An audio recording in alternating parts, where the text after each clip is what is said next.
What's going on, everyone? I am happy to say that this thing is finally done. My SGB 300 amp power supply. This is my personal supply for my workbench. I could say it is done, but technically it's not, because the only thing, everything works except for this right here. The analog amp meter there. And that's because I'm still waiting, due to COVID-19, waiting on a 300 amp shunt. And once that arrives, I'll be able to make a Teflon bracket for it, wire this baby up, and it'll work once the thing is under load. But the reason why it took me so long to build this thing is because, I'm, waiting for parts. Not to mention because this is my personal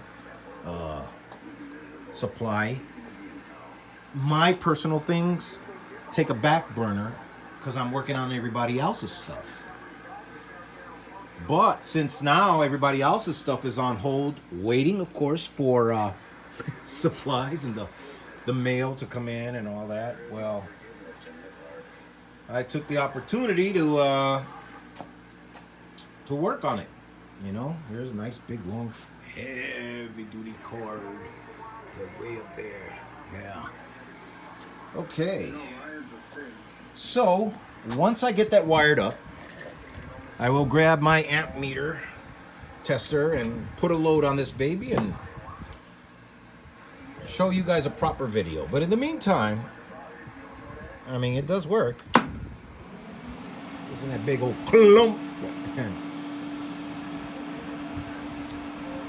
As you can see, obviously, each one of, just like I do with my amps, each one of the supplies are separated individually with a indicator, LED indicator, so that when if one ever burns out,